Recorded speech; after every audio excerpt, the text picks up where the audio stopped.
kapatid ng Panginoon Jesus. Nagpapasalamat po ako sa Panginoon Jesus na sa lahat ng biyaya na pinagkakalap sa akin. Maraming salamat sa mga panalangin na dinililig niya katulad po ng sakit ng asawa ng kapatid ng kaibigan ko na nasa Australia.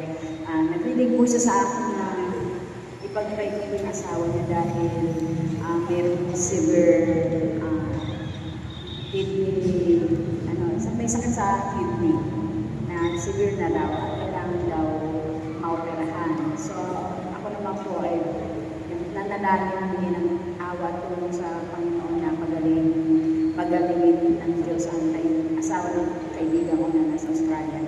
Tapos po kahapon, tumawag po sa akin kaibigan ko sa nasa Australia.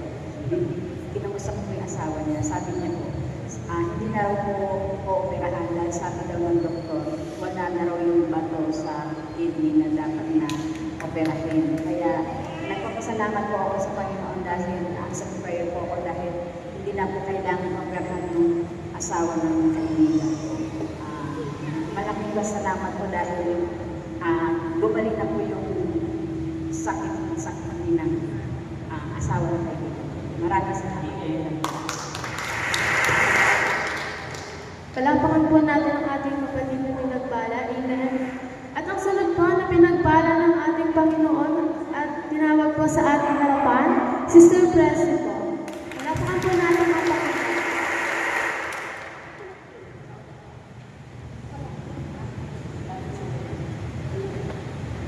Palakpak po tayo.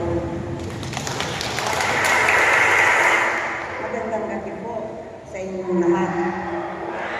Ang ipapatuto ko, nung pasana nung isang linggo, yung dumalo po kami sa posisyon na itong nasanano.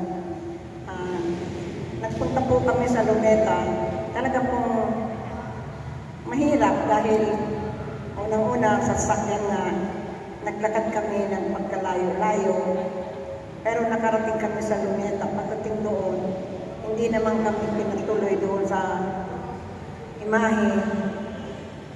Nagdesisyon na lang kami na bumalik, lakad na naman hanggang simbahan. Talagang tunay nga po na ginagawa namin ang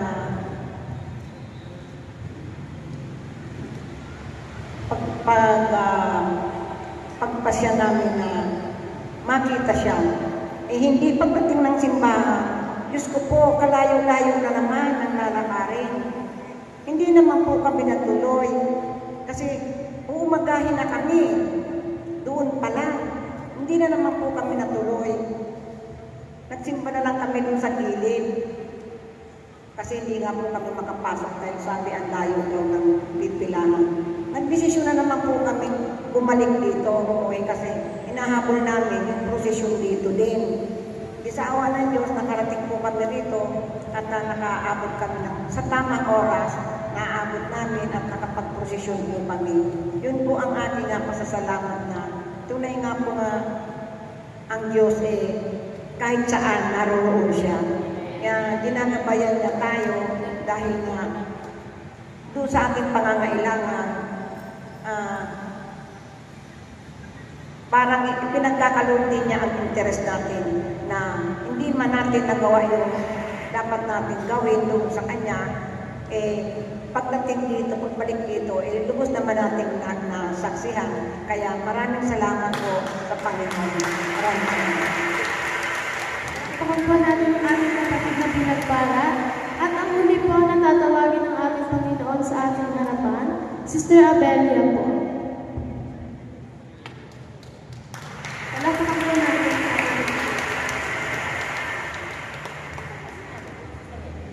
Magandang gabi po sa aking lahat. Magandang gabi po, Ama. Magandang gabi po, Ama. Ang isishare ko po nung nakaraang Pasko, nung 24 ng gabi, hindi pa ako nakapagsimba kasi gabi-gabi ako nagsisimba. Hindi pa ako nakapagsimba dahil masama yung pakiramdam ko, yung namamanhid yung braso ko. Pakiramdam ko, kalahati ng katawan ko ay namamanhid. Kaya, ang ginawa ko, nagbukas ako ng TV, tapos nanood ako ng playback ng mga praise and worship ko. At sumasabay ako.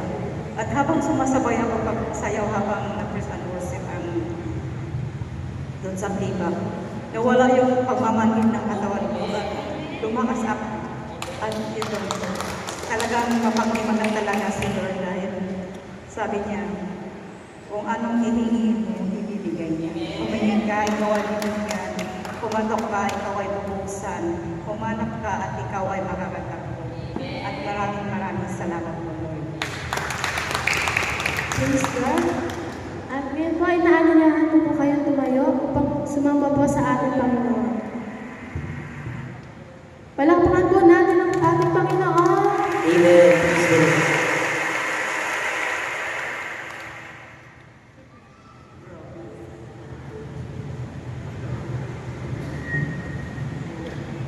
Yan tayo po ihanda na sa ngalan ng Ama, ng Anak, at ng Espiritu Santo. Amen. Ama namin, sumasalangit ka, sambahin ang ngalan mo. Mapasa amin ang kaharian mo, sundin ang loob mo dito sa lupa para man sa langit. Bigyan niyo po kami ngayon ng aming kakanin sa araw-araw at patawarin po kami sa aming mga sala para lang pagkapatalan namin sa kanilang sala sa tutokso Aba, Maring Maria, napupuno ka po ng grasya, ang Panginoong Diyos ay sumasayo, bukod ka pong pinagpala, sa babaeng lahat, pinagpala naman ang iyong anak na si Jesus. Santa Maria, Ina ng Diyos, ipanalangin mo kami makasalanan, ngayon po kami magkakaroon. Ang awit ng pastol. Sige po, tapos sa ating mga kamay.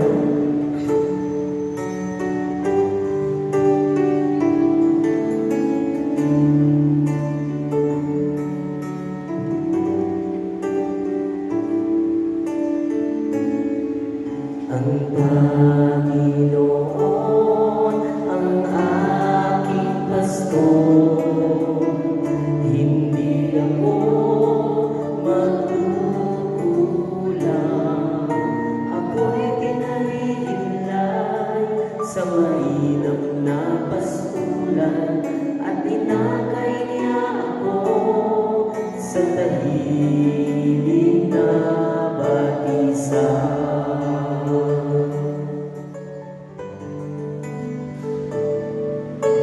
Binibigyan niya ako niyong bagong kalakasan at sang-ayon sa pangako na kaniyang binitiwan sa matuwid na landasin, doon ako inaakay. Kahit na ang iyo'y tumatahan sa karinlan, hindi ako matatakot, pagkat ika'y kagabay. Ang bukod mo at pumalon, ang gabay ko at sanggalan.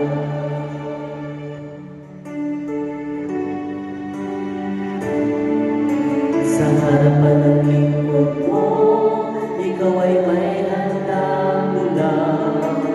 Ito'y iyong ginagawa, nakikita ng kaaway. Nalulubog ka sa akin, na ulo ko ay labisan, at pati na ang salo mo ay iyong pinapal.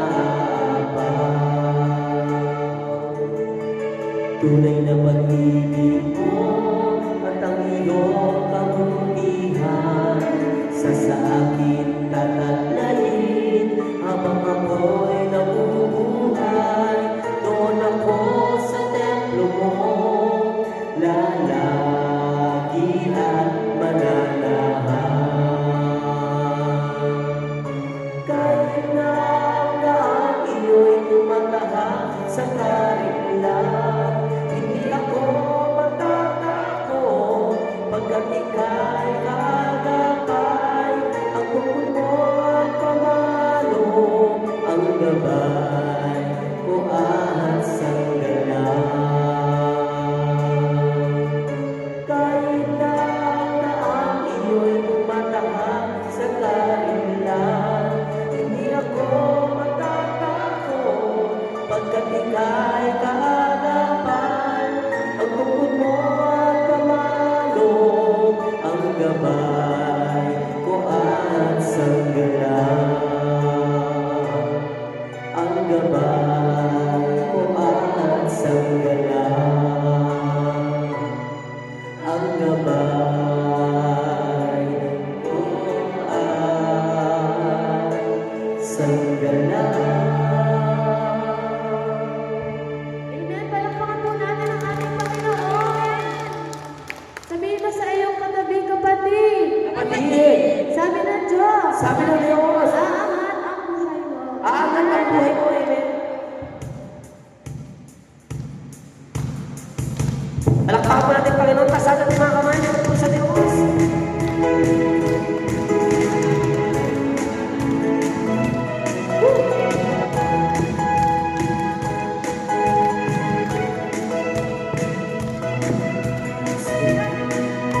Sinabi ng Diyos, sasagana ang buhay mo.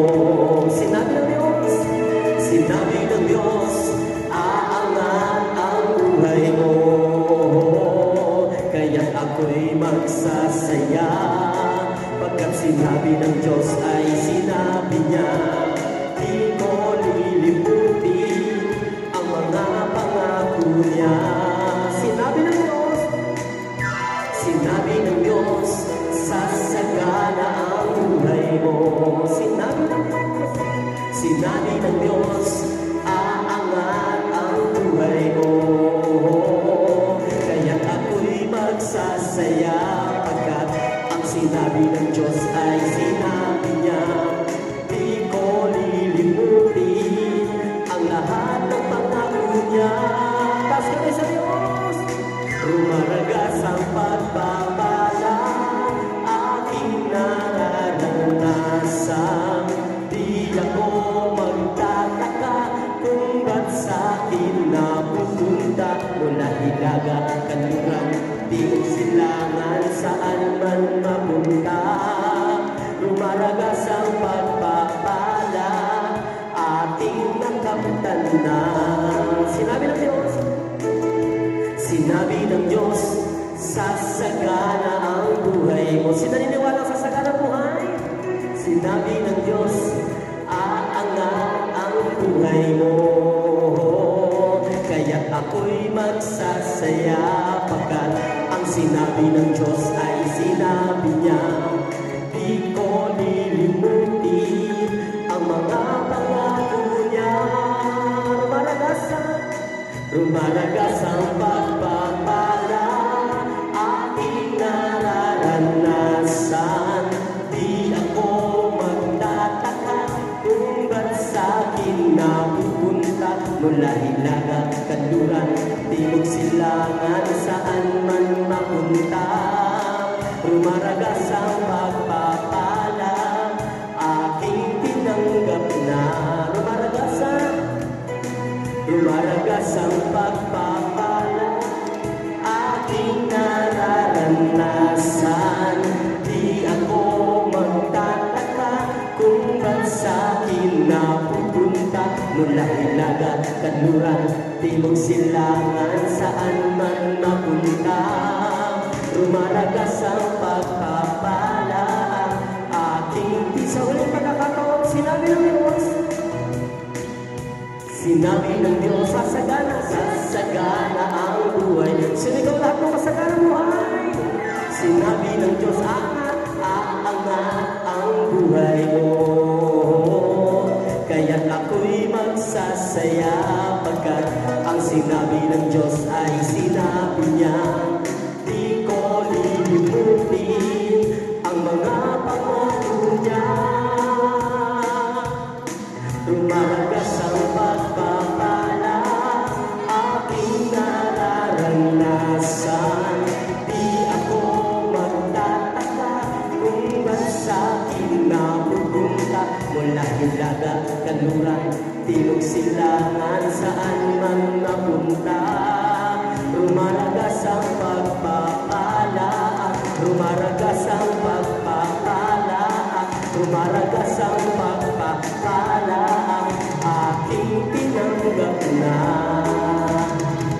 Palakpakan po natin ang Panginoon. Amen! Praise the Lord! Lahat ng pinalaya ng Panginoon, sumigaw! Palakpakan natin ang sabay, sabi ko sa kanilang mga kapatid. Pinalaya ka ng Diyos. Taas mga kamay. Malaya, malaya. Malaya, malaya, malaya, malaya. Malaya, malaya, malaya, malaya. Malaya, malaya, malaya, malaya. Malaya, malaya, malaya, malaya. Ang Diyos sa buhay ko'y gumawa, naranasan ang kaniyang himala. Sa sakit at karamdaman ako'y pinalaya. Ang kasalanan at ang kalungkutan ay pinawi niya ng lubusan. Sa kagalingan ako'y nararanasan. Malaya, malaya, malaya, malaya, malaya. Taas gawin ang pinalaya ni Diyos. Malaya, malaya, malaya, malaya. Ang Diyos sa buhay ko'y gumawa, naranasan ang kaniyang himala. Sa sakit at karamdaman ako'y pinalaya. Ang kasalanan at ang kalungkutan ay pinawi niya ng lubusan. Kapangyarihan ng Diyos ay aking nararanasan. Malayang sumigaw, malayang sumigaw, malayang sumayaw. Buksan ang kamay, malayang lumutang, lipat, malayang lumipad. Sigaw, malayang sumigaw, malayang sumayaw. Kapangyarihan ng Diyos ay aking nararanasan. Isa pa, malayang sumigaw, malayang sumigaw, malayang sumayaw. Lundan, malayang lumutang, lipat, malayang lumipad. Malayang sumigaw, malayang sumayaw. Kapangyarihan ng Diyos ay aking narara. Ang Diyos sa buhay ko'y gumawa, ang Diyos sa buhay ko'y gumawa, naranasan ang kaniyang himala. Sa sakit at karamdaman ako'y pinalaya. Ang kasalanan at ang kalungkutan ay pinawi niya ng lubusan. Kapangyarihan ng Diyos ay aking naranasan. Sa huling pagkakataon, malayang sumigaw, malayang sumigaw, malayang sumayaw. Lundan, malayang lumundang, lipat, malayang lumipad. Malayang sumigaw, malayang sumayaw. Kapangyarihan ng Diyos ay aking nararanasan. Kapangyarihan ng Diyos, kapangyarihan ng Diyos ay aking nararanasan. Kapangyarihan ng Diyos, kapangyarihan ng Diyos ay aking nararanasan.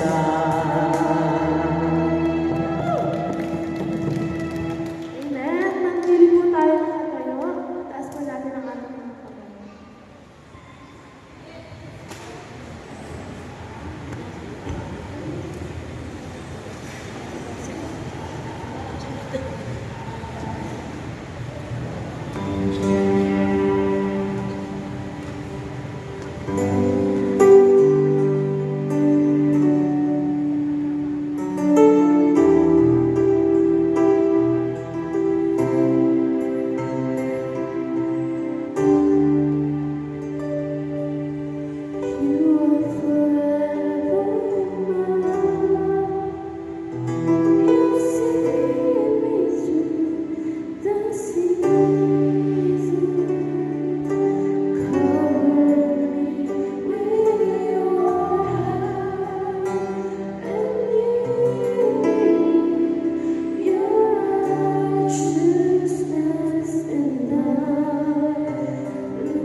You are forever in my life. You see me through the season.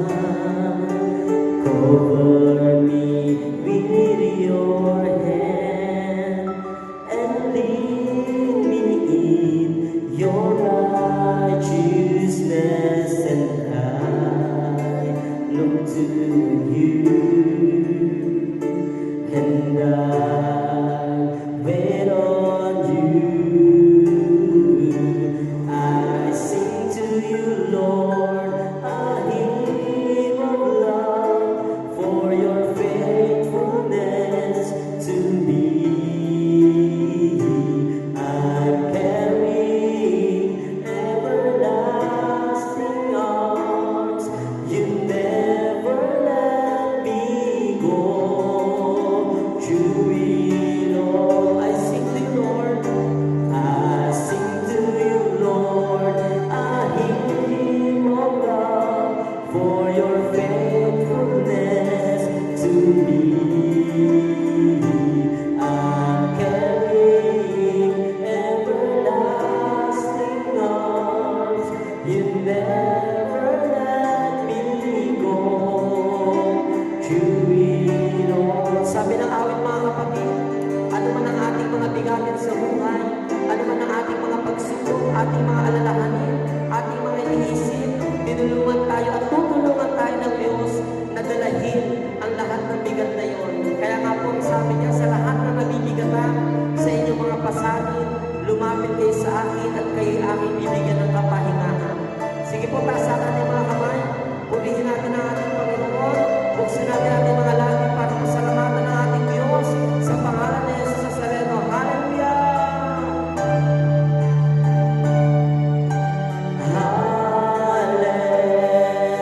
Hallelujah! Sige! Hallelujah! Pulihin mo ang Panginoon. Hallelujah!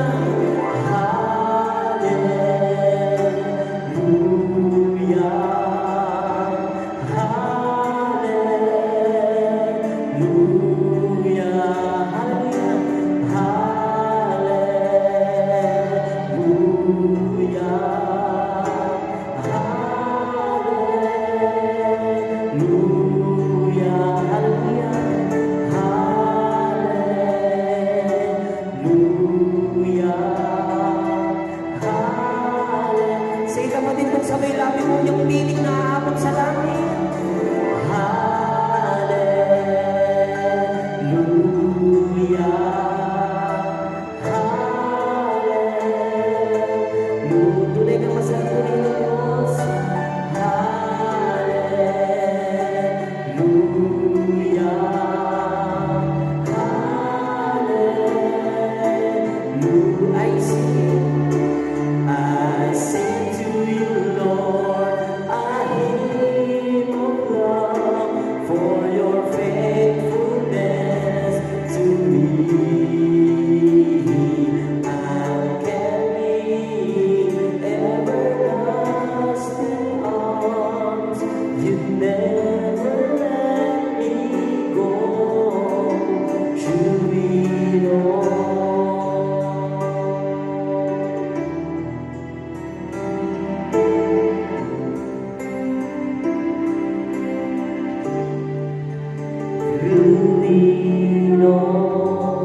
Malakas ang papulit pasasalamat sa ating Panginoon. Maganda po tayo sa pakikinig ng mabuting balita at ang gagamitin ng ating kapatid, Brother Arnel Centeno. We will serve the Lord.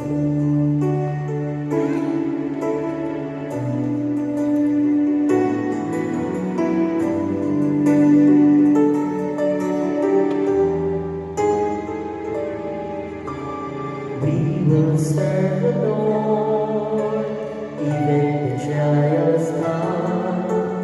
None can separate us from the love of God. We are more than conquerors, no one can defeat us.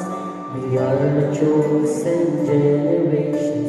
We are the sons of God. We will serve the Lord. We will serve the Lord. Even the trials come, none can separate us from the love of God. We are more than conquerors. No one can defeat us. We are the chosen generations. We are the sons of God. We will serve the Lord. We will serve the Lord. As for me in my house, we will serve the Lord. We will serve the Lord. We will serve the Lord. As for me in my house, we will serve the Lord. We will serve the Lord. We will serve the Lord. As for me in my house, we will serve the Lord. As for me in my house, we will serve the Lord. As for me in my house, we will serve the Lord.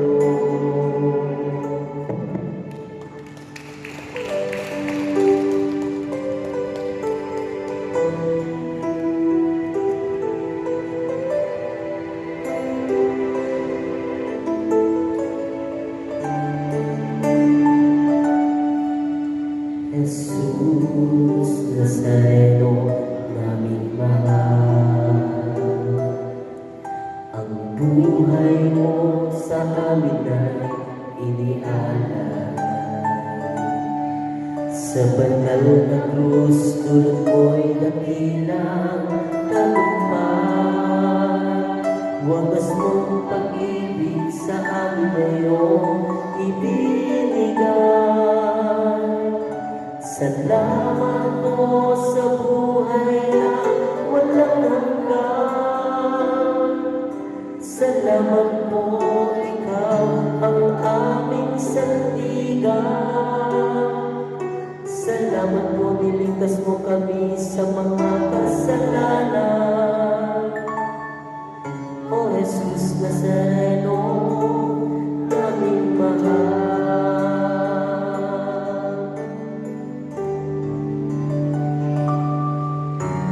Jesus Nazareno, naming mahal. Ito po ang dalangin namin at kahilingan, na kami po nawa'y ilayo niyo sa anumang kapahamakan, at bigyang lakas na makaahon sa kahirapan. Huwag po ninyo kami pababayaan. Lagi niyo po kami patatabayan. Kaawan niyo po kami patawarin sa mga kasalanan. O Jesus Nazareno, naming mahal. Ngayon bukas at magpasa, walang hanggan. Ika'y lagi namin papupulihan. Ika'y lagi namin pasasalamatan.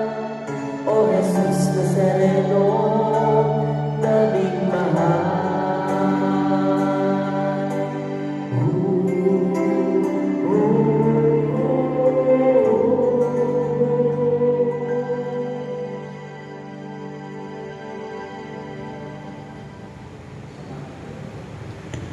Sa ngalan ng Ama, ng Anak, ng Espiritu Santo.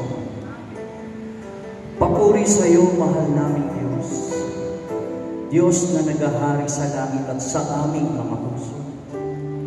Itinataas namin ang iyong pangalan, higit sa lahat ng pangalan, O Diyos. Pangunahan mo po kaming lahat, Panginoon, sa gawain namin ngayon para sa kayusan sa mga gaganap ngayong gabi ito. Panginoon, padaluin mo po sa amin ang paggabay ng Espiritu Santo para mapasa amin ng iyong mga banal na mensahe na magmumula sa mga magaganap sa gabi ito.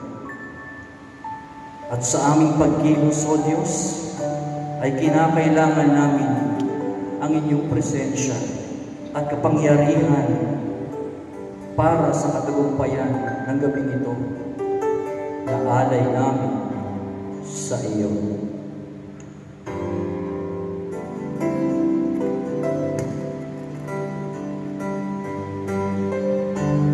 Pangako mo'y aming panghahawakan.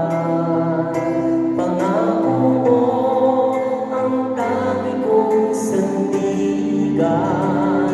Pangako mo'y tapat, magpakailanman ako ay di iwan o pababayaan man. Pangako mo'y aming panghahawakan. Pangako mo'y aming panghahawakan. Pangako mo ang tangi kong sandigan. Pangako mo'y tapat, magpakailanman ako ay di iwan o pababayaan man. Pangako mo'y aming panghahawakan. Pangako mo'y aming panghahawakan. Pangako mo'y aming panghahawakan.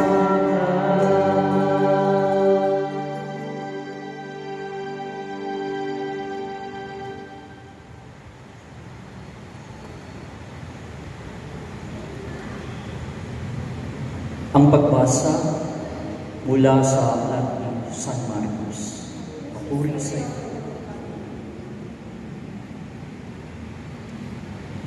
Pagkalipas ng ilang araw, bumalik si Jesus sa Capernaum at kumalat ang balita siya ay nasa bahay.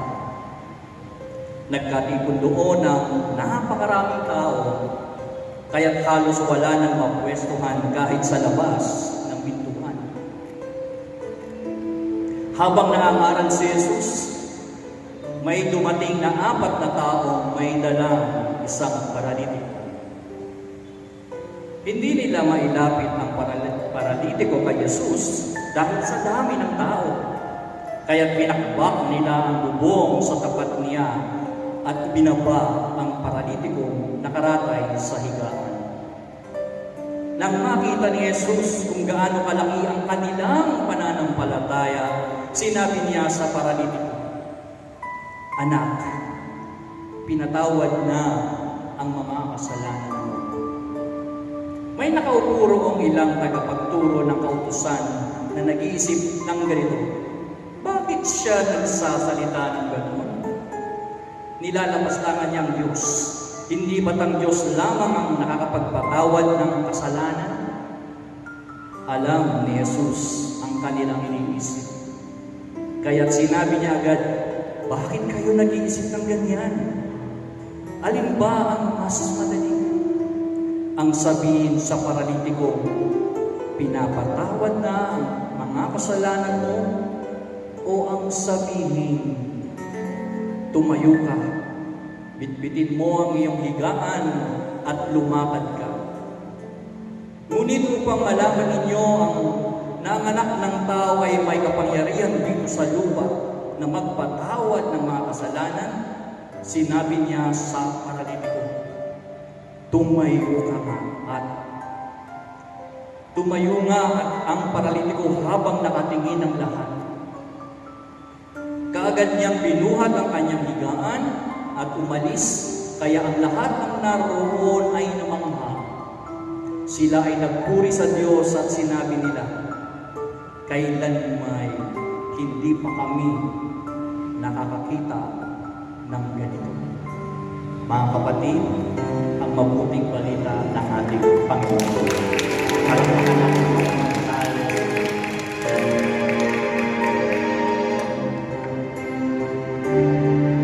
Lord, we glorify thy name.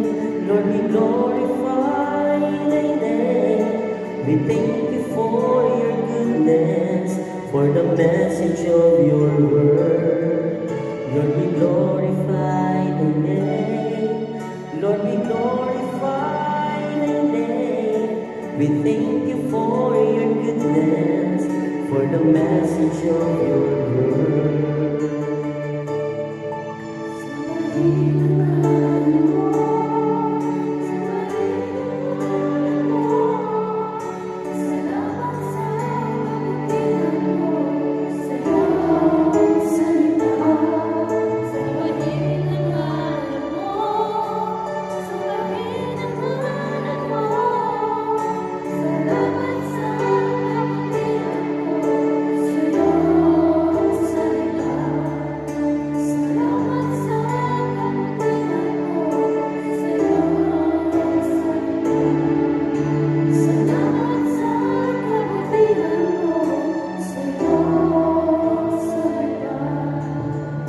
Hallelujah!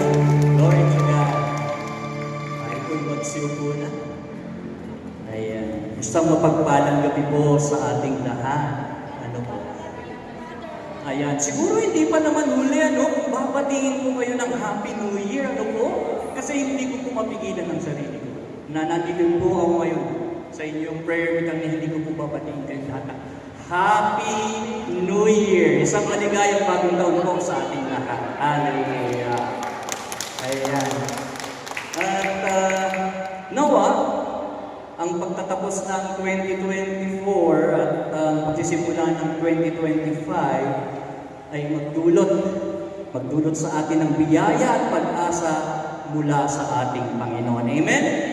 At ang sabi sa simbahan, itong 2025, ang taong 2025 is the Jubilee Year of the Pilgrim of Hope. Ayan, Pilgrim of Hope. Ang sabi ng Pilgrim is banal na paglalakbay. So itong taon na to ay banal na paglalakbay para sa pag-asa nating lahat. Amen? So, bukod sa sinabi ng simbahan na ito ang atin ng Year of the Hope or Pilgrim of Hope, taon ng pag-asa, sasamahan natin ang pag-asa natin ng pag-aaral ng salita ng Diyos at ang ating patuloy na pananalangin. Amen? Ayan. At nabanggit ko po yung paglalakbay. No? Kanina sa binasa natin, naglakbay ang 4 na tao kasama yung lumpo. No po? Naglakbay sila at yung pagpunta nila kay Jesus ay pagpapakita ng tibay ng pananampalataya. Pananampalataya, gagaling ang paralitiko. O ang gagaling ang lumpo. Amen? Ayan. Yung tibay ng kanilang pananampalataya ay pinatunayan nila. Dahil sabi nga doon sa pinasa ko kanina, maraming tao doon sa bahay. Hindi nila mailapit ang paralitiko, pero hindi po sila nasiraan ng loob. Amen? Amen? Hindi sila nasiraan ng loob. Naging mas buo pa ang pananampalataya nila. Tinindigan nilang pananampalataya at nananampalataya sila na mapapagaling ng ating Panginoon Jesus ang paralitiko. Amen? Ayan. And speaking of which, yung pananampalataya, di ba po?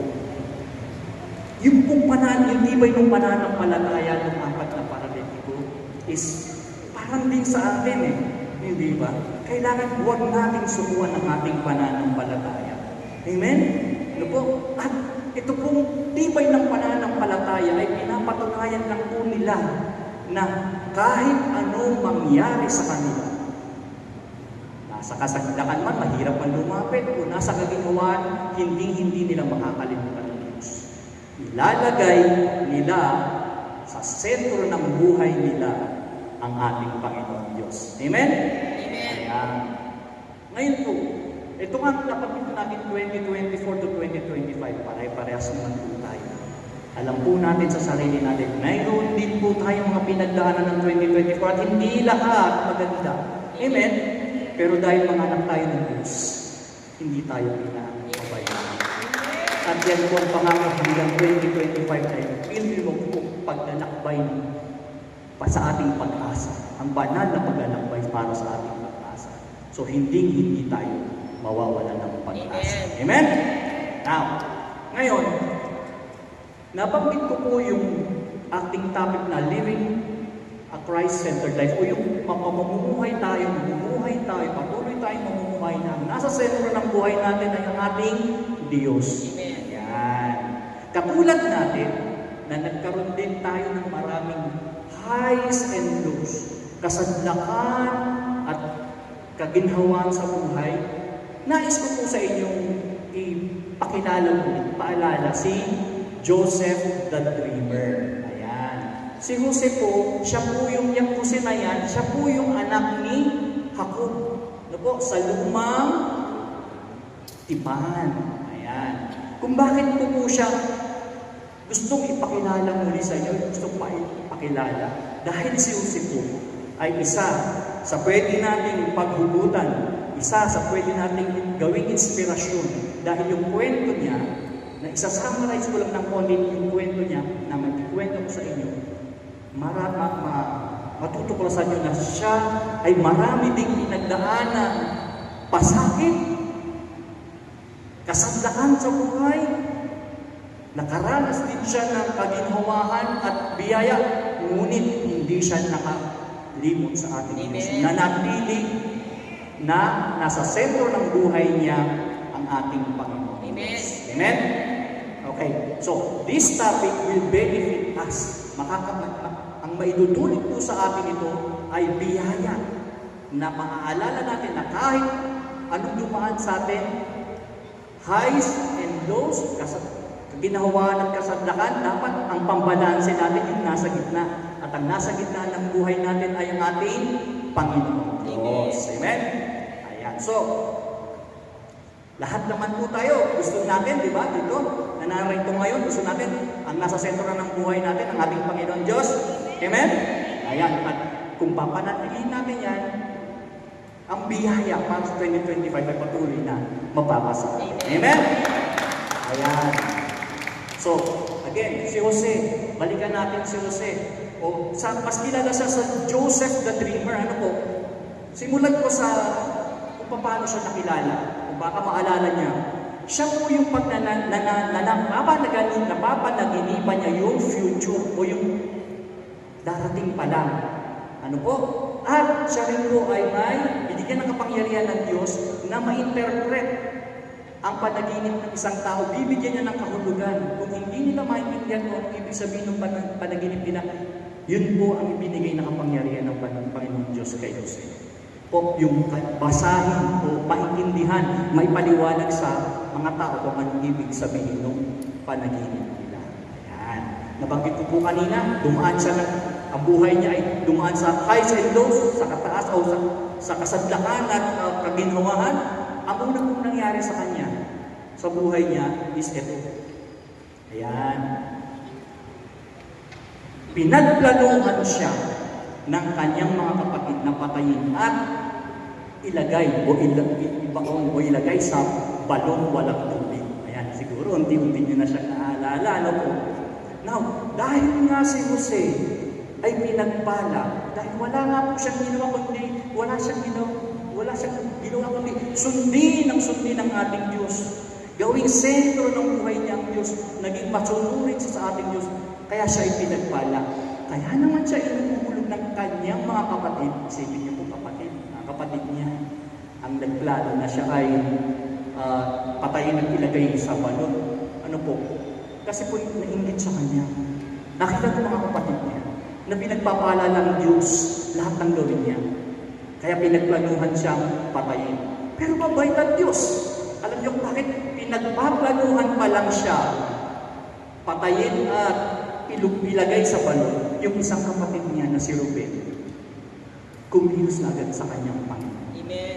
Nag-isip na agad siya, si Ruben, kung paano niya ililigtas si Jose, pinagpala nga eh. Ano po? So talagang si Jose ay isang larawan ng pinagpalang tao dahil inuunan niya ang Diyos. So gawin po natin siyang inspiration. Ano po? So now, yun nga, siya ay pinagplanuhan, ano po?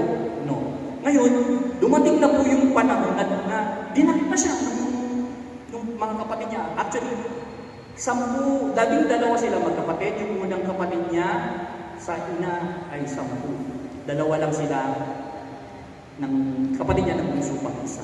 Ayan. So, yun na nga. Pinagplanuhan, patayin, pero hindi natuloy. Ayan. Hindi natuloy kasi yung isa na kapatid naman nila, si Simeon, parang kumilos na naman sa ang Panginoong Diyos sa kanya. Talagang pinagbali yung Diyos, hindi siya pababayaan eh. Ang sabi niya yung isang Simeon na kapatid, kesa ilagay na lang natin diyan yan at hayang mamatay diyan sa balon si Jose, pakinabangan na lang natin. Naisip nilang ibenta. Ayan, naisip nilang ibenta. At nagkasundo naman silang ibenta. Okay? Duman yung mga taga Ismailita na negosyante, bibili ng mga alipin. Ayan. So doon nangyari na naibenta si Jose kay Potiphar. Ayan, pinagbili muna siya sa mga Ismailita. Tapos yung mga taga-Ismailita naman, nang makarating sa Egypto, pinagbili siya kay Potiphar ng 20 o 20 pirasong pilak. Ayan. Pero hindi pa rin natin masasabing nakaahon na siya, di ba? Hindi natin masabing nagtagumpay na siya o nakaligtas na siya or sabihin natin nasa maayos na siya. Dahil hindi nga siya pinatay, pero malayo siya sa pamilya niya. At ginawa pa siyang alipin. Alam niya gagawin niyang alipin. Aba, kung si Brother Armel yun, nakatinanong mo na si Lord, Lord, bakit ako? Wala na nga akong ginawa kundi sumunod sa iyo, maglingkod sa iyo, tapos ganito pa mangyayari sa buhay ko. Hindi pinagplanuhan ako patay, hindi nga ako naman pinatay. Hindi mo pa sinagad, Lord, naging alipin pa rin ako. Baka kung, kaso hindi si Jose ako eh. Iba si Jose. Talagang Christ-centered life siya eh. Nasa sentro talaga siya ng buhay. So, ang tanong, nawala ba sa sentro ng buhay ni Jose ang Panginoong Diyos dahil naging alipin siya, ibinenta siya kay Potiphar? Hindi. Bagkus nagpatuloy siya, pinagpatuloy niya ang buhay na ang nasa sentro ng buhay niya ay ating Panginoong Diyos. Naging masunurin pa rin siya sa Panginoong Diyos. At anong nangyari? Hindi pa rin tumigil ang Panginoong Diyos sa pagbibigay pagpapala kay Jose. Amen? Ito po ang nangyari. Ayan. Dahil nakita ni Potiphar na lahat ng ginagawa ni Jose ay pinagpapala, bumilib si Potiphar. Sabi niya, ibang klaseng tao to ah. Lahat ng pinautos ko sa kanya at lahat ng gagawin niya, pinagpapala ng Panginoon Diyos, nagtatagumpay. So anong ginawa ni Potiphar? Ginawa niyang kanang kamay si Jose. Ayan, kanang kamay. Diba kanina, sumadla, bumaba. Ngayon, umaangat na ng paunti-unti. Ayan. Dahil ginawa siyang kanang kamay. Kasama na si Jose sa pagdesisyon. Kasi si Potiphar po ay, kumbaga, punong tagapag or head siya ng mga army. Punong tagapagtanong. Kung sa ngayon, general. Ayan. So, nagdidesisyon, katulong niya, binigay na yung ni Potiphar, sige, decide ka dyan kung anong gusto mo gawin. Sabi niya kay Potiphar, dahil nga nakita niya maaasahan. Now, eto na, nakalimot ba si Jose? Ngayon nasa taas na siya. Nakakaramdam na siya nakaginawa. Hindi pa rin. Ayan. Alam niyo po paano nangyari? Nakikita niyo ba yung babaeng yung sa likod? Ayan. Okay na sana yung buhay ni Jose. okay na eh. From the alipin, naging kanang kamay na siya ni Potiphar eh. Eh kaso yung babae niya, yung babae po niya, siya po yung asawa ni Potiphar. At hindi lang po si Potiphar ang bumilib kay Jose, pati yung asawa niya, yung babae. Dahil makisi si Jose, humanga siya ng gusto. Dahil makisi humanga ng gusto yung babae kay Jose. Ayan. Inaahat niya natin. Pero dahil Christ-centered nga, living a Christ-centered life, nasa gitna ng buhay niya lagi ang Panginoon. Hindi niya pinatulan. Nanatili siya nasa panig ng Diyos. Kahit miyak-miya, wala nang ginawa yung babae. Kahit miyak-miya, sinasabi niya, sige na, kung sa ngayon, sige na, sipingan mo na ako, please. Ayan, pero hindi ko ginawa ni Jose. Hindi ko ginawa ni Jose. Dahil nanatili siya nasa Panginoon Diyos, nasa panig ng Panginoon Diyos, nasa sentro ng buhay niya. Kahit nasa kaginhawahan na siya ng mga oras na yan. At dumating pa nga sa punto, nakatsempo yung babae. Ayan. Yung asawa ni Potiphar, dinamba. Dahil ayaw nga ni Jose. Nung nakatakbo si Jose, ayun, may nakuhang balabal. Siguro, ay tumatakbo na sa inyo kung ano yung susunod na nangyari. Dahil sabi ko kanina nga, okay na sana eh, di ba? Kaya lang, pumasok sa eksena yung asawa ni Potiphar. Sa madalit sabi, your guess is good as mine. Nangyari dahil hindi na pagbigyan yung asawa ni Potiphar, binaligtad siya nung asawa. Iniba yung kwento. Sa madalit sabi, pinagsamantala. Ang kwento niya kay Potiphar sa asawa niya, pinagsamantalahan siya. Pag binalak pala siyang pagsamantalahan ni Jose. So ano nangyari? Naniwala si Potiphar dun sa kanyang asawa. So ayun, okay na, di ba? Ano nangyari? Nagpak na naman dahil naniwala sa asawa. Ang nangyari kay Jose, nakulong. Ayan, nakulong. Kung ako yun, Lord, ano ba naman? Di ka na nagsawa. Naglilingkod naman ako eh. Ba't maraming ganito? Ba't maraming maharang? Alam niyo po, si Lord talagang sometimes, minsan sinasadya niya po na malubak tayo sa mga paglalakbay natin, mabalahaw tayo. Alam niyo po bakit? Kasi alam ni Lord na mas tama yung timing. Alam ni Lord na kung kailan tayo, pipigilan dahil nakikita siya na mayroong tayong kakaharapin hindi maganda. So, mas mainam ang plano. Hindi man tayo agad dire-diretsong maging matagumpay, nalulubak man tayo. Plano ng Diyos ang mas maganda. Plano ng Diyos ang mas maganda. Amen? So, hindi pa rin umigil si Jose kahit nakakulong na siya. Hindi pa rin siya sumuko, hindi pa rin nawala. Patuloy pa rin siya na nasa gitna ng buhay niya, nasa sa sentro ng buhay niya, Panginoon Diyos. He still live a Christ-centered life. Sabihin nga po natin, Christ-centered life. Hallelujah, palakpakan natin ang ating Panginoon Diyos. Ayan. So, dahil patuloy pa rin siya sa pagsunod sa Panginoon Diyos, ang Panginoon Diyos patuloy pa rin sa pagbibigay at pagpala kay Jose. Ayan. Dahil nanatili siya sa Christ-centered life, nakita naman nung punong tagapagbantay ng kulungan, kanina si Potiphar, ngayon yung punong tagapagbantay naman sa kulungan, nakita naman na pinagpapala naman lahat ng ginagawa ni Jose, pinagpapala ng Diyos. Nakita yung tagapagbantay. So, sa madalit sabi, ginawa siyang kanang kamay. So, labas, parang, ano siya, kumbaga, nakakulong nga siya, pero pwede siyang gumala sa mga premises ng kulungan. Ayan. So, naging abusado ba siya? Hindi. Dahil nanatili siya with Christ-centered life. At dahil sa pag-iikot-ikot niya, nakilala niya yung dalawang ipinakulong ng Haring Faraon. Ayan, itong dalawang tao, mga katiwala niya, isang palidero at isang tagapamahala naman. Ipinakulong-kulong nung hari. At nakilala niya ito.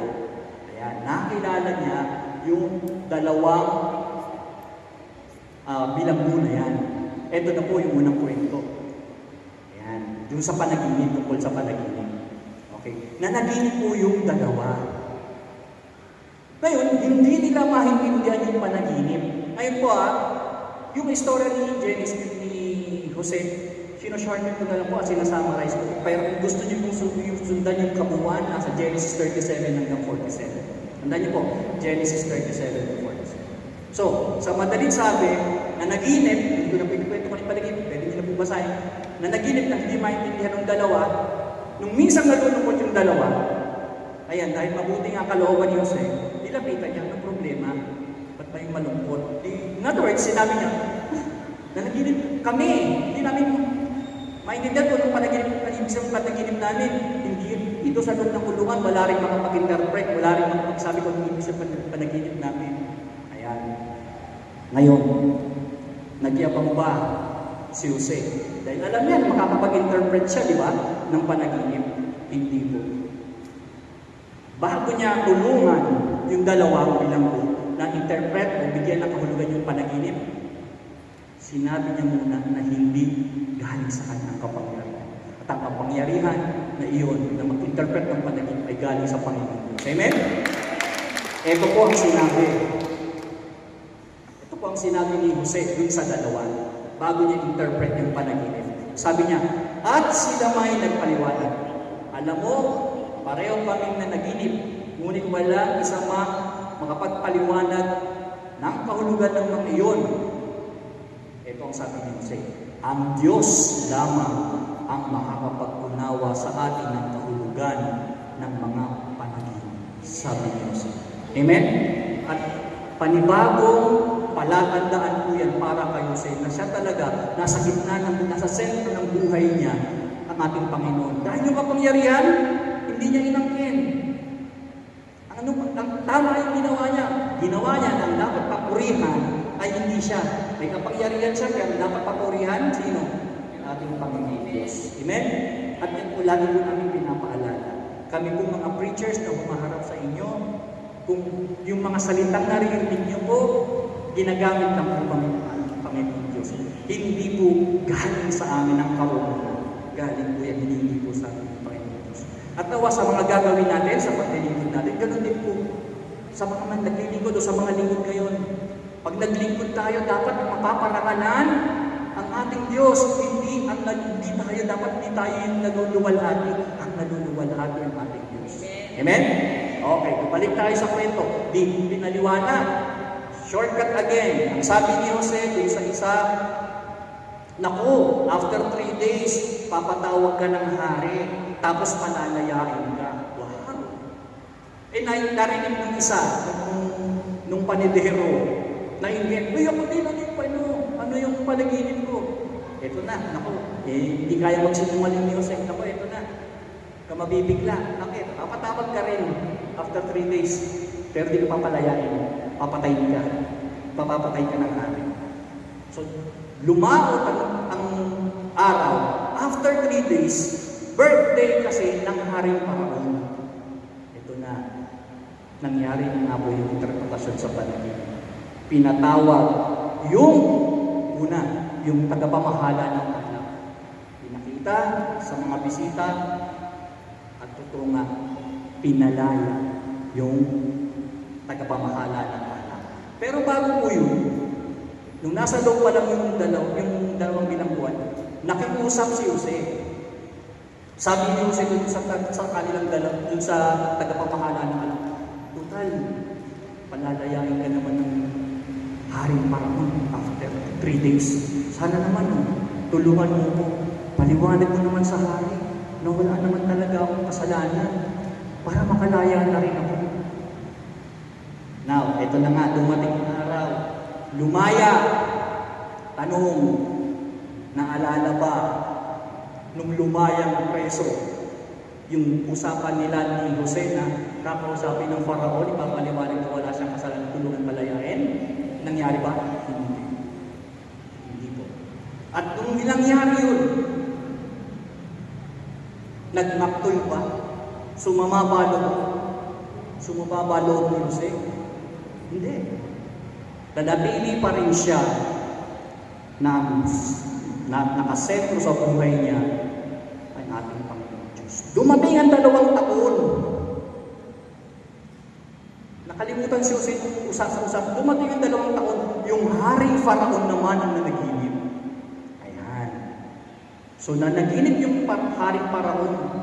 Hindi rin nila ma-interpret. Tinawag na lahat ng matatalino, mga pantas sa buong kaharian. Wala pong nakapag-interpret. Wala pong nagkakapagbigay ng kahulugan kung ano yung panaginip. After 2 years, dun pa lang naalala nung tagapangasiwang alak yung lumaya si Jose. Lumapit siya sa hari. Sinabi niya, yun, nung nasa lupo ako, meron ako nakilala. Tapat na story short. Tapos, yung po, siya po yung nag-interpret ng panaginip ko, nangyari po yun. Nangyari po. So, sabi nung hari, sige, patawag yan taong yan. Patawag yan, sabi. So, ayan na, nag-usap sila. So, ipatawag yan. Nag-ayos. Inayusan si Jose at iniharap sa hari ng Faraon. So, ito na. Siguro, itong kwentong to, very familiar na kayo ito sa panaginip ng haring Faraon. Ano po? Nanaginip yung haring Faraon na mayroong 7 matatabang baka na umahon sa ilog Nilo, sa Nile River. Umahon yung matatabang baka 7. Pagkatapos nun, may umahon 7 baka din, kaso payat. So sa kwento, ang nangyari, kinain ng payat na baka. Kinain ng 7 payat na baka yung matatabang baka. Ayan. Yung ikalawang panaginip, 7 matatabang buhay ng wheat o yung tawag nito, trigo. May mga 7 matatabang trigo. Buhay, umahon din sa ilog ng Nilo. Pagkatapos umahon, mayroon sumunod na 7 payat din na buhay ng trigo. Kinain din. Yan, so yun yung panaginip. Magkasunod yun na panaginip. So ngayon, nandoon na si Jose sa harap. Dahil si Jose talagang namuhay siya with a Christ-centered life. Kung ako yun, baka very proud na ako eh. Atak na siguro kung sabihin yung meaning nung ibig sabihin ng panaginip niya. At siguro nag-iisip na ako ng kapalit. Pero si Jose, hindi siya nag-iisip ng gano'n. Hindi niya nag-iisip ng gano'n. Bagkus, kung ano yung sinabi niya doon sa 2 bilanggo, bago niya sabihin yung ibig sabihin ng panaginip, ganun din ang sinabi ni Jose. Inulit niya yung sinabi niya doon. Inulit niya sa haring sinabi niya. Ayan, sabi sa Genesis chapter 41, verse 16. Hindi po ako ang makapagpapaliwanag ng kamahalan, sabi ni Jose. Ang Diyos po ang siyang nagbibigay ng katugunan sa iyong katanungan. Amen? So, again, pinatunayan ni Jose na gusto niya siya na maging inspirasyon natin at pinatunayan niya na lagi pa rin, no? Hindi siya dyan, pwede na siya maging proud eh. Diba? Sa ginawa ng buhay, hindi siya nakalimot. Nanatili siya pakumbaba at nasa sentro pa rin ng buhay niya ang ating Panginoon Diyos. So sa madaling sabi, pagkatapos interpret ni Jose, sinabi ni Jose dun sa haring Faraon kung ano yung gagawin. Diskarte. Kasi ang ibig sabihin daw, kung 7 baka na mataba at 7 bakang payat, buhay na mataba, buhay na payat, ang sabi, 7 years na kasaganahan. Yan ang ibig sabihin ng matataba na baka at buhay. At pagkatapos doon, 7 years namang matagtuyot. Yung ibig sabihin naman ng payat at payat. So, nabahala silang lahat, di ba? Anong gagawin nila? 7 taong magiging tagutom after Ghana. 7 taong mabiyaya. So, nagdiskarte. Nagsabi na si Jose, nag-advise na si Jose. So, Sa madalit sabi, yung hari, hindi na siya tumingin, naghanap ng kung sino pa yung kukunin niyang advisor. Kung sino niyang kukunin niyang tagapamahala. Si Jose na mismo ang ginawa tagapamahala. So kanina, kung naging kanang kamay siya ni Potiphar, ngayon, kanang kamay na siya ng hari. Ayan. So, nakaisip na ng diskarte. Nasunod na si Jose. Naging gobernador na siya. Inilipat yung singsing, kanang kamay, yung sabing gobernador na si Jose. Yung mga oras na yan. Ang katanin na ngayong si Jose ay nasa mataas na nakalagayan. Nakalimot ba siya sa Diyos? Hindi. Nanatili, nasa sentro ng buhay niya ang ating Panginoon. Amen? Baka kung si Brother Carmel yun, pinahanap ko na yung asawa ni Potiphar. Walang yaka, ha? Pinakulong mo ako. Pero siya hindi gano'n. O baka pinahanap niya rin yung nakulong na na nakalaya. Or worse, baka kung iba yun, ang gagantihan niya talaga, babalikan niya ng ganti yung mga kapatid niya. Mga kapatid niya kasi, di ba, pwedeng isipin na yun ang nag-isip sa kanya ng masama kung bakit napalayo siya. Napalayo si Jose sa ama niya at sa kanyang nag-iisang kapatid. So sa madalit sabi, nanatili siyang Christ-centered. At bukod sa gumanti sa mga nang-argabyado sa kanya, una pang inisip ni Jose kung paano siya, paano siya, ang tatay niya, ang ama niya, ang kapatid niyang nagbunso, at kasama na rin ang buong angkan, kasama na yung mga step brothers sa yung sampu. Inisip ni Jose, kaya sa gumanti, inisip ni Jose kung paano rin magbubuo ang kanilang pamilya. Paano rin sila magsasama sa paano rin magbubuo ang kanilang angkan. Amen? So, eto na. Dahil nga nangyari na dumating na yung tagtutong at nakapag-ipon sila Jose, nalaman ng ibang bayan. Kasi ibang bayan din, sabot ng tagtuyot nalaman ng ibang bayan na may pinagbibili sa Egypto. May pinagbebenta sila, Haring Paraon at si Jose ng mga pagkain. Nabalitaan na yun ng tatay at mga kapatid. So madaling sabi, nagpunta sila sa Egypto para bumili ng pagkain. At yun ay pagkakataon na nakita ni Jose yung kanyang mga kapatid na bumibili sa kanya. Ngayon, hindi siya nakita o hindi siya nakilala. Hindi siya nakilala. Dahil siyempre, ayos hari na siya, hindi na siya nakilala ng kanyang mga kapatid. Pero, hindi pa rin nangibabaw ang galit ni Jose. Yung plano niya kung paano mabubuo, talagang tinindigan niya. Nakaisip siya ngayon ng paraan kung anong gagawin niya, paano mabubuo ang pamilya niya. For the sake na this time, hindi lang siya yung Christ-centered, nabubuhay ng may Christ-centered life. Gusto niya, matiyak, kung mabubuhay na rin ang kanyang mga kapatid with a Christ-centered life. After that, mga nangyaring tagutong ng panituloy. So, eto na. Bilisan natin ang kwento. Nagkita na. Eto na. Unang strategy niya naisip, dahil hindi siya nakilala, naisip niya. Eto. Pinagbintangan niya yung mga kapatid niya na espiya. Yan. Sinabi niya, sino kayo? Bibili po kami, sabi ng kapatid. Hindi kayo bibili, mga espiya kayo, sabi niya ganyan. Narito kayo para malaman ang kahinaan ko. Hindi ako naniniwala na kayo narito para bumili lamang ng pagkain. Mga espiya kayo. Espiya, alis, alis, alis, go, alis, go. Parang may katunog, espiya, alis, go. Kaya, kidding aside. So, sinabi niya nga yung pinagbintangan niya. Sabi niya, alis, go. Pinagbintangan niya. Para mas malaman niya kung nasa na yung tatay niya. Di ano nangyari? Kung todo paniwanag na yun, yung mga kapatid ni Jose, sabi niya,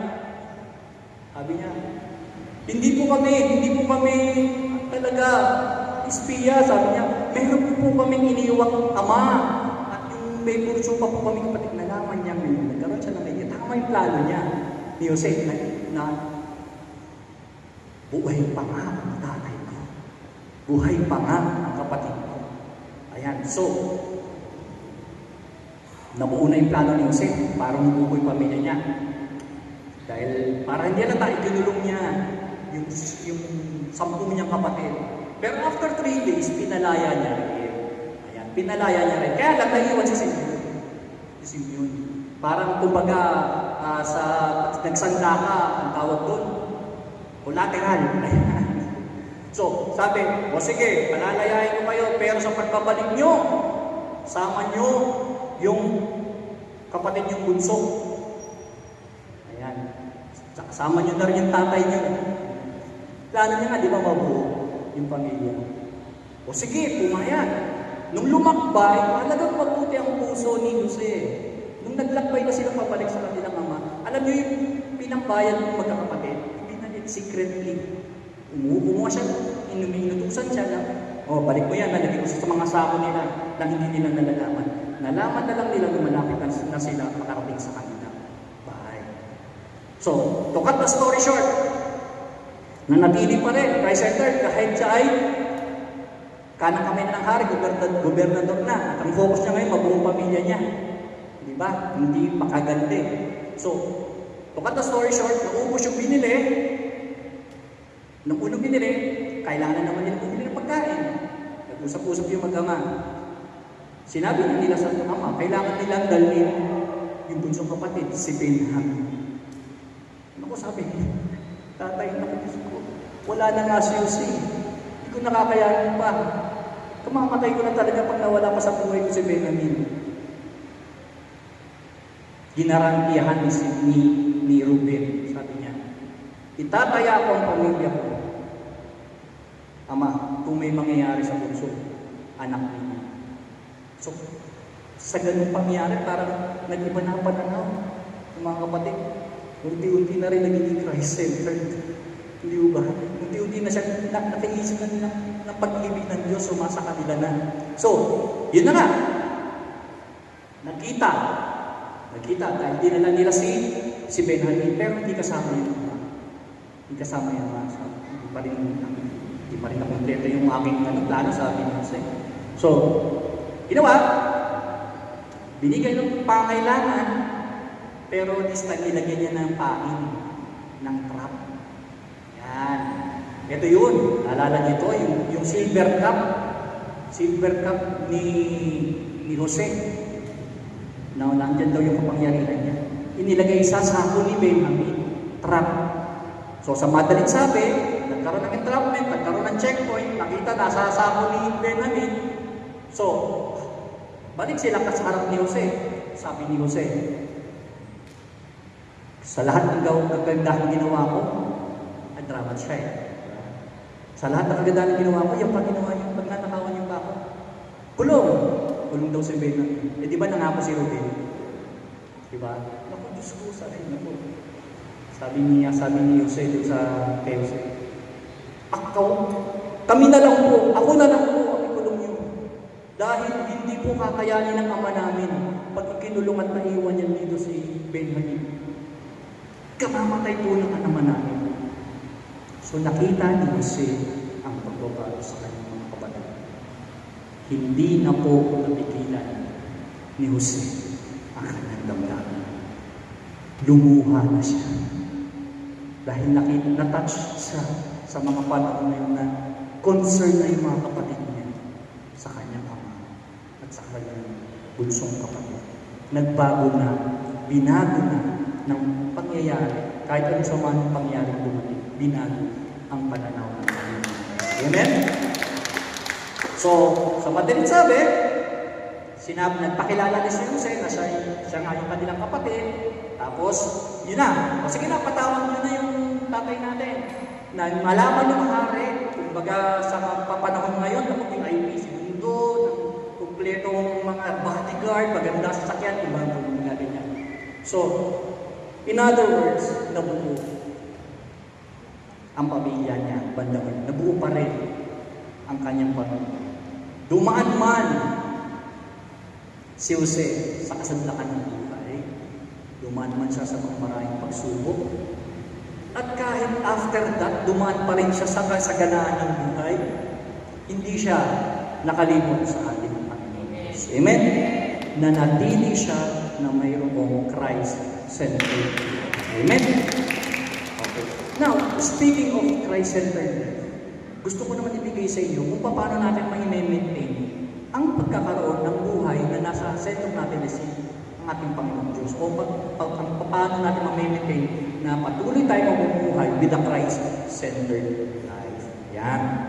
Now, so again, gawin natin inspirasyon ha. Si Jose. Yan. Pero, yan. So, pag sumikapan natin, no? So, gawin natin inspirasyon si Jose. Pag sumikapan natin na magkaroon din tayo ng Christ-centered like all throughout. Mahirap pa, nakaka-pressure pa. Aminin natin, nakaka-pressure. Nakaka-pressure po ang pagkaroon ng buhay, na sumunod ng buhay na mayroong Christ-centered life, di ba po? Nakaka-pressure po. Pero from the word itself, the root word ng pressure is press. Yung bigat. Ayan. Kailangan talaga minsan pinibigat tayo para lumabas sa atin yung katas na para sa atin. Diba? For example, press. Pag pinindot natin, lalabas ang ilaw, magliliwanag, diba? So, kailangan may pressure din. Diba? Kailangan sa buhay yung pressure. Pag pindutan nila, magliliwanag tayo. Ang music instrument, kailangan magkaroon ng pressure, pindutin para tumunog. Diba? And speaking of pressure, yung bigat, sinong taga-Bicol dito? Taas ang kamay, mga taga-Bicol. Mga taga-Bicol, diba? Mas madiin ang bigat. Mas lumalabas yung sarap ng ganan. Amen? At ganyan din tayo sa Panginoon Diyos. Mas pinipiga tayo, mas lumalabas yung ating tunay na pananampalataya. There is anointing sa pressure ng ating Panginoon Diyos. So, normal lang yan. Kakayanin natin. Andiyan naman ang pangako ng Panginoon Diyos eh. Hindi man ganun kadali, pero kakayanin natin. Amen? So, ito na po yung tatlong C na gagawin natin para ma-maintain natin. Ito po, yung pagkakaroon ng buhay na ang nasa sentro ay ating Panginoon Diyos. To live a Christ-centered life. Ayan. Bago yun, napansin niyo ba, mga kapatid? Diba? Pansin niyo? Palagay ko parehas tayo ng observasyon. Kung kailan mas lumalapit tayo sa Panginoon, kung kailan mas tayo naglilingkod, doon mas dumadami yung mga balakid. Diba? Katulad na nasa nangyari kayo sa diba? Wala naman siyang ginawa, kundi ang sumunod mo, hindi pa rin tumitigil yung mga pagsubok o yung mga obstacles ng buhay. Di ba po? At yan, inoobserbahan ng kalaban yan. Gusto ng kalaban yan na tayo ahadlangan sa paglilingkod natin sa Panginoon Diyos. Alam niyo bakit? Kasi meron siyang nakikita na hindi natin nakikita. Marahil pwede niyang sabihin, kailangan pigilan mo ang community ng Jesus Nazareno. Sabi ng kalaban, kailangan pigilin ko yan. Kasi balang araw, magagamit siya ng Panginoon Diyos para i-promote ang kaharian. Ayaw ng kalaban yun. Kaya kung mapansin ninyo, di ba? The moment na tayo ay nag-overtime, nagdo-double time naman ang kalaban. Amen? So kailangan natin itong pag-maintain mga paraan kung paano mapapanatili ang buhay na nasa gitna natin ng ating Panginoon Diyos. Amen? So we are the favorite target of our enemy. Kaya ang iyang kalaban, ang diabo, desperado yan. Pag lalo nakita niya tayo ngayon, magkakasama, pinagsasaluhan natin ang salita ng Diyos, gumagawa tayo sa galit na galit yan. Kasi alam niya na magagamit tayo, maluluwalhati ang Panginoon Diyos sa ginagawa natin at ayaw niyo yun. Kaya desperado yan. At kung tayo lang na Christ-centered life, kahit anong paghaharap niya sa atin, hindi siya magwawala. Amen? Amen. Ano pa natin ang Panginoon Diyos? Ayan. So, ang unang C is dapat connected tayo sa Panginoon Diyos. Para ma-maintain natin na tayo ay we are living a Christ-centered life, para ma-maintain natin na tayo ay, ang buhay natin ay nakasentro pa rin sa Panginoon Diyos, dapat lagi tayong connected sa ating Panginoon Diyos. At mapalad tayo, mayroon tayong community. Kung nakikita nyo lang po yung iba, gusto magka-community, gusto mag-prayer meeting, hindi sila makapag-prayer meeting. Hindi ko po sinabi na hindi sila pinagpala na tulad natin, pero siguro nga hindi pa yun yung panahon. Kaya lang, masakit, di ba? Yung iba sa kanila, napaglipasan na ng panahon. Amen? Kaya mapalag tayo, tuloy po natin. Huwag po tayong mawawala sa community, huwag po tayong mawawala sa simbahan natin. Amen? Tuloy po natin ang paglilingkod sa ating Panginoon Diyos. Patuloy po yun na tayo connected sa ating Panginoon Diyos. We are always connected sa ating Panginoon Diyos. Kailangan natin magkaroon ng koneksyon sa ating Panginoon Diyos para tayo magkaroon ng buhay na life, Christ-centered life.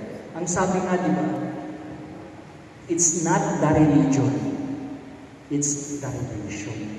Hindi religion pinag-uusapan natin, kundi ang relasyon natin sa Panginoon Diyos. Yung kanya-kanya natin relasyon sa Panginoon Diyos. Hindi tinitignan ng Panginoon Diyos kung gaano karami ang alam mo dasal. Hindi tinitignan ng Panginoon Diyos kung gaano na karami ang nabasa natin sa Biblia. Hindi po tinitignan ng Diyos yun. Ang binibigyan ng ng ating Panginoon Diyos ay yung relasyon natin sa Kanya. Amen? So again, it's not the religion, it's the relation. Amen? Palakpakan natin si Lord.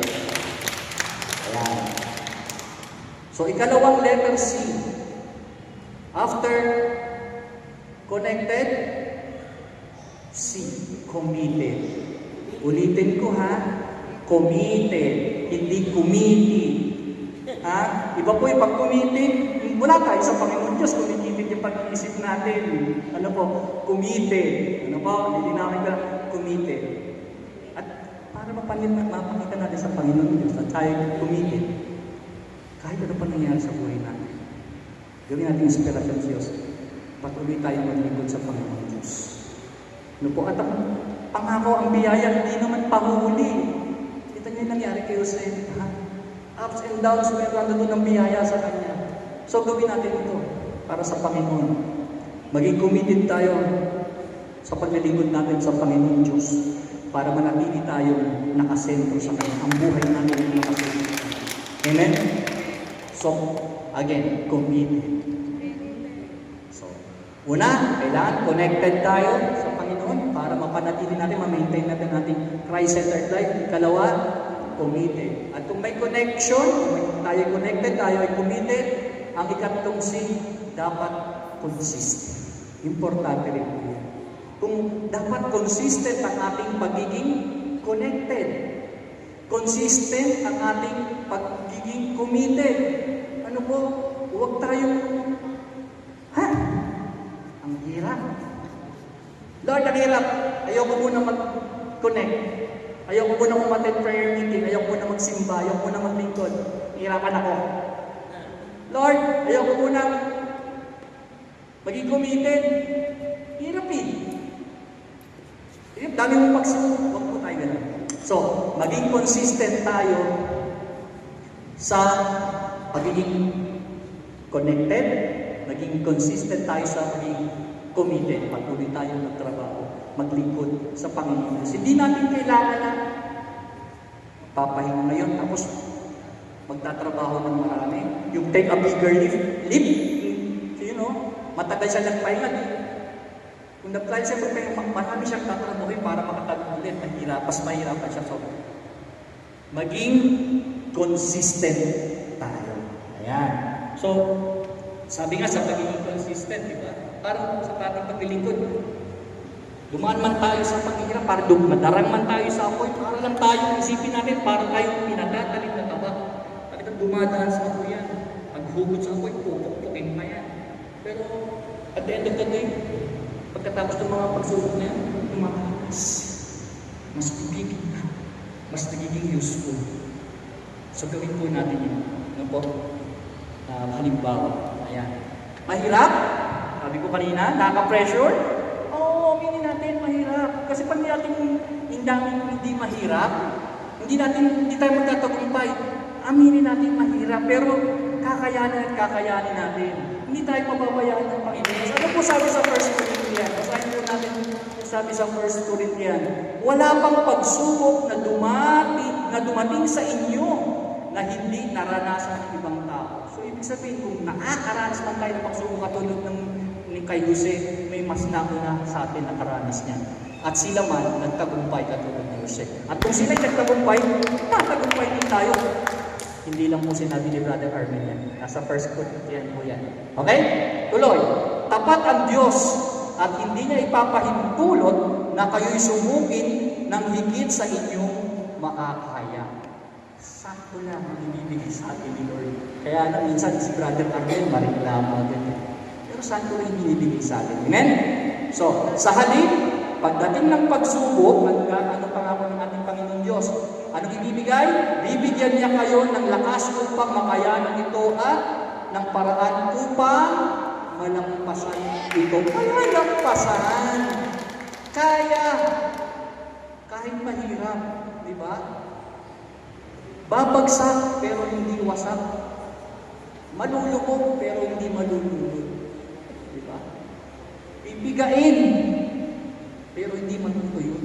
Amen? So, palakpakan natin ang ating Panginoon Diyos. Hallelujah. And lastly, ang po sabi, ito pa sa ating Panginoon, God doesn't give us what we can handle. Sometimes talaga, minsan, ang Panginoon Diyos, ibinibigay sa atin, yung talagang nararamdaman natin na hindi natin kaya, Lord, hindi ko ito kaya. Sometimes, pinaparamdam sa atin. Sometimes, binibigay sa atin yung hindi natin talaga kaya. Bakit? Para maalala natin ang Panginoon Diyos na nandiyan siya, hindi niya tayo pababayaan. Ang sabi, God help us handle what we are given. Kung ano yung binigay sa atin, kakayanin natin yan kasi God will help us. Ulitin ko, hindi lahat, no, pinaparamdam ng Panginoon Diyos sometimes na parang hindi natin kaya. O talagang hindi talaga natin kaya. Kasi pinaparamdam sa atin ng Panginoon Diyos para maalala natin siya. At ang pangako hindi tayo pababayaan, hindi na tayo makakalimutan, ay tuto pa rin. Tuto pa rin ang ating Panginoon. Amen? So ano yung tatlong letter C? Sabay-sabay tayo muna. Connected. Ikalawa, committed. At ikatlo, consistent. Palapakan natin ang ating Panginoon Diyos. So kung patuloy tayo na merong connection, tayo ay committed, tayo ay consistent, we will always live a life with a Christ-centered life. Amen? At ang biyaya ng Panginoon Diyos ay mapasa inyo lahat. Hallelujah. Isang magandang gabi po sa atin.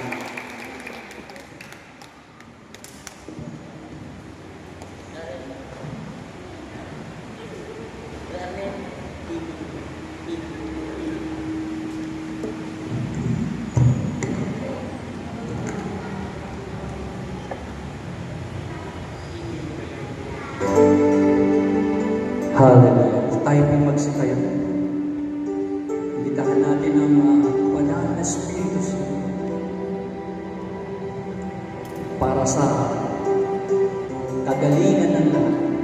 Kagalingan ng lahat, mapa ito'y maging pisikal o maging espiritual. Lahat ng kagalingan hihilingin natin sa Diyos. Hindi lang pisikal na kagalingan, pati espiritual na kagalingan. Panginoon, maraming salamat. Maraming salamat sa gabi nito. Pinaalala mo ulit sa amin kung paano mabuhay, Panginoon, na Ikaw ang nasa gitna nito. Pinaalala mo, Panginoon, na we will live a Christ-centered. And Lord, kagaya ng pinangako mo, hindi mo kami babayaan, kami mga lingkod, katulad ng ginawa mo sa iyong anak na si Jose. Panginoon, kailangan namin ang kagalingan ng Panginoon. Tulungan mo kami, Panginoon. Hinihiling namin, Panginoon, para patuloy namin isabuhay ang buhay na mayroong Diyos sa gitna nito, Panginoon. Lord, alam mo ang laman ng aming mga puso. Kanina, Lord, kung mapunta pa lang dito ang iyong mga anak, may mga nararamdaman ng pisikal, Panginoon. Ngunit pinilit pa rin nila. Pinilit pa rin makarating, Panginoon, dahil naniniwala sila sa kagalingan mula sa iyo, Panginoon. Ang iba sa amin, Lord, narito. Dahil may mga mahal Itinataas namin sa iyo, Panginoon. Itinataas namin sila, Panginoon. Nahawin mo, Panginoon. Tanggalin mo, Panginoon, ang lahat ng aming pisikal na karamdaman at espiritual na karamdaman, Panginoon. Walang imposible, Panginoon, sa iyo. Naniniwala ako, Panginoon, at tititigan namin yan, Panginoon, habang kami naglilingkod sa iyo. Heal us, ipuin mo ang bawat sa isa sa amin, Panginoon. Ipadala mo, Panginoon, sa mga oras na ito ang iyong banal na Espiritu. Let the Holy Spirit lead us, Panginoon, and heal us. Mga kapatid, damhin niyo ang presensya ng Holy Spirit sa mga oras. Ibibigay ng Diyos ang kahilingan natin gabi. Maging sa mga mahal sa buhay. Sa buhay kong puno ng alinlangan, Bigay natin ang pananampalataya natin sa Panginoon. ang Na hindi niya bibiguin ang pangako na sa oras na hihingin natin ang kagalingan, hindi niya tayo bibiguin. Taas namin ang ating pagmamahal. Pasalamat tayo sa Diyos sa mga oras na ito na umapa sa atin, na suha sa atin ang kagalingan. Oh Lord God, thank you very much. Palampakan natin ang Diyos. Salamat, Panginoon, sa kagalingan, Panginoon. Maraming salamat, Panginoon Diyos. ay para sa'yo.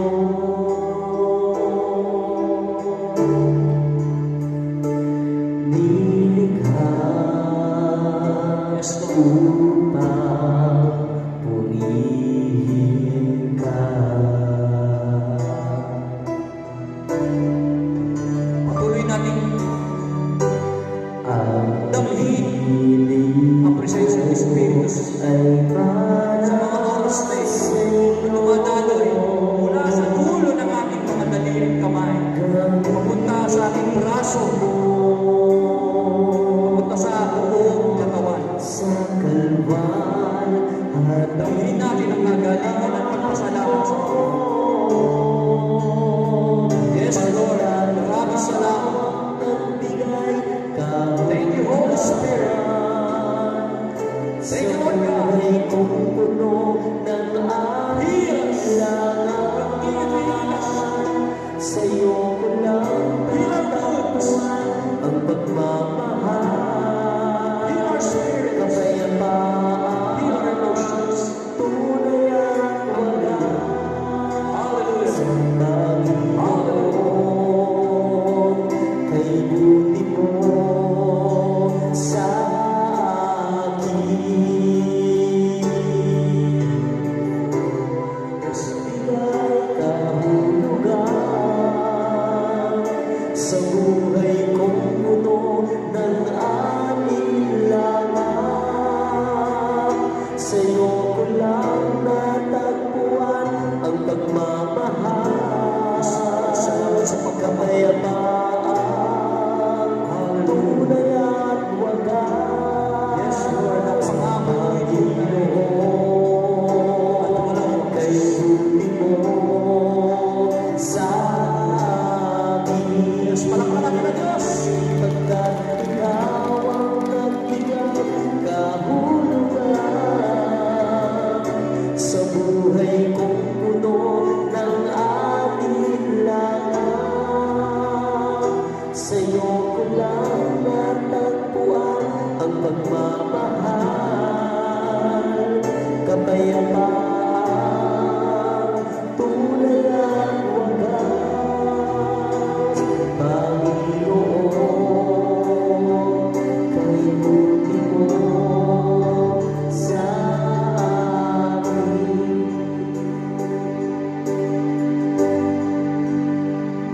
Pagkat ikaw ang nagbigay kahulugan sa buhay kong puno ng alinlangan. Sa'yo ko lang natagpuan ang pagmamahal,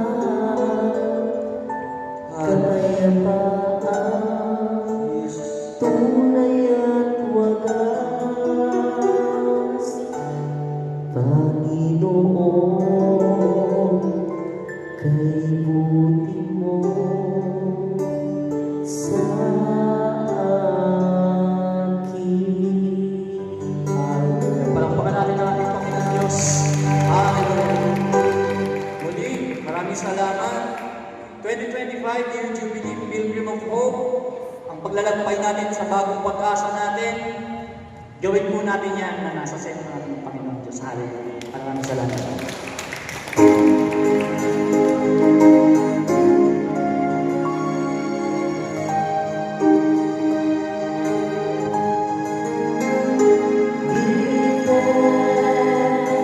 With a grateful heart, give thanks to the Holy One. Give thanks because He's given Jesus Christ, His Son. Give thanks with a grateful heart, give thanks to the Holy One. Give thanks because He's given Jesus Christ, His Son. And now let the weak say, I am strong. Let the poor say, I am rich because of what the Lord has done for us. And now let the weak say, I am strong. Let the poor say, I am rich because of what the Lord has done for us. Give thanks, we give you thanks and praise. Give thanks, we give you thanks, O Lord. Palakpakan po natin ang Panginoon. Maraming salamat po, Brother Arnel. Salamat po sa ating lahat. At paalala lang po, habang malayo pa po, paghandaan na natin yung ating CLSS sa darating na Holy Week, Catholic Life in the Spirit Seminar, nagaganapin po natin sa Sol Retreat House sa Tagaytay. Kaya paghandaan na po natin, pag-ipunan po natin lahat at mag-akay pa po tayo ng maraming kaluluwa para sa ating Panginoon. Praise God! Salamat sa Panginoon! Salamat! Salamat!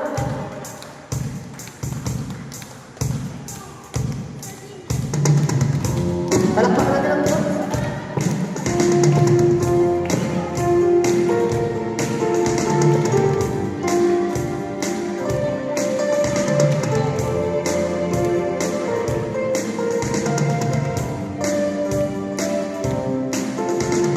Kung ating mamasdan ang kalawakan, hindi ko maunawaan ang iyong dahilan kung bakit ako'y pinili mo tinalagaan.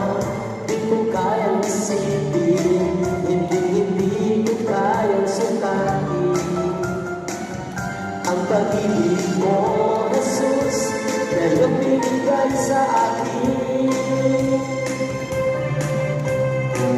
Salamat, salamat, O Jesus, sa pag-ibig mo.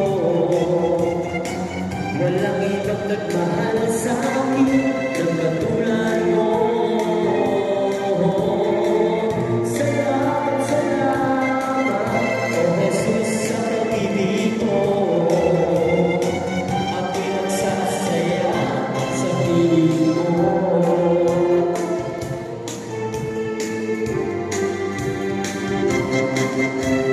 Kung may pagsubok man o kahirapan, ako ay may lalapitan.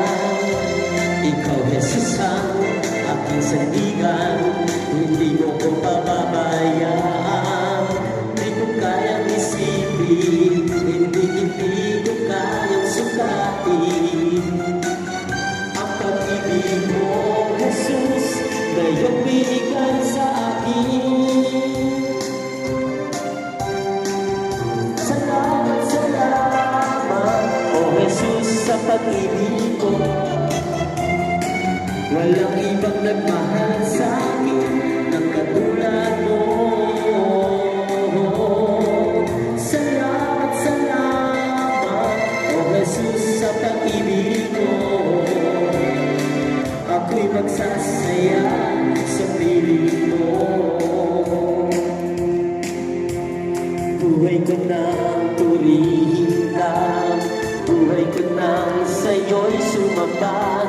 Wala nang ibang nanaisin pa, kundi pasalamatan ka. Taas mga kamay, palakpak sa Diyos! Buhay ko nang purihin ka, buhay ko nang sa'yo'y sumambag. Wala nang ibang nanaisin pa, kundi pasalamatan ka. Salamat, salamat, O Jesus, sa pag-ibig. Malakas sa palakpak. Walang ibang nagmahal sa akin ng katulad mo. Tayo po lahat, salamat. Salamat, salamat, O Jesus, sa pag-ibig mo. Ako'y nagsasaya, ako'y nagsasaya, ako'y nagsasaya sa piling mo.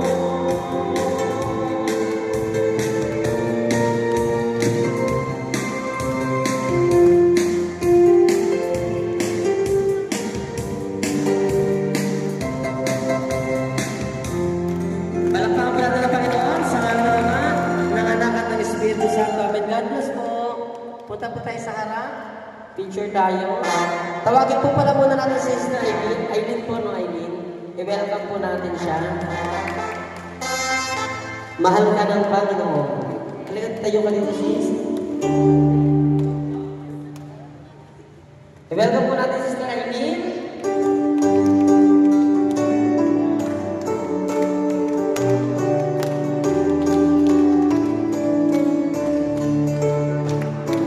Mahal ka ng Panginoon. Mahal ka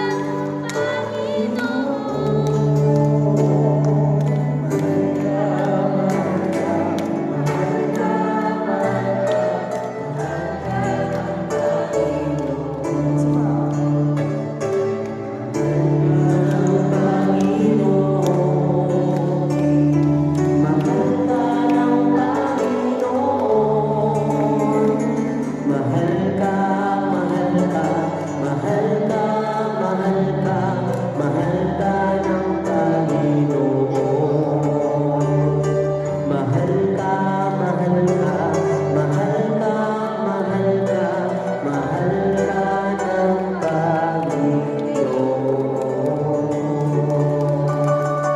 Taas po natin ating mga kamay sa Kanya. Yan. Ama naming nasa langit, Diyos na may likha ng langit at lupa, salamat po sa buhay na pahiram mo sa aming lahat. At salamat po sa buhay ni Sister Aileen at ng kanyang anak at dinala mo sila sa gawain ito. At dalangin namin, Panginoon, ito yung simula upang maging committed siya sa iyo, Panginoon, na mapaglingkuran ka, mapapurihan ka at mapasalamatan ka sa lahat ng kabutihan at kahangahangang bagay na ginagawa mo sa kanyang buhay. Pagpalain po ang lahat ng narito, kaming mga uuwi, samahan kami ng libo-libo mong anghel sa langit. At gayon din po, pagpalain mo ang aming muna paroko sa simbahan ito. Punuin siya ng talino at karunungang nagmumula sa iyo. Ito po ang sami-samang dalangin sa pangalan ni Jesus Nazareno. Amen. Palakpakan po natin ang Panginoon sa ngalan ng Ama, ng Anak at ng Espiritu Santo. Amen. Ito po tayo sa harap.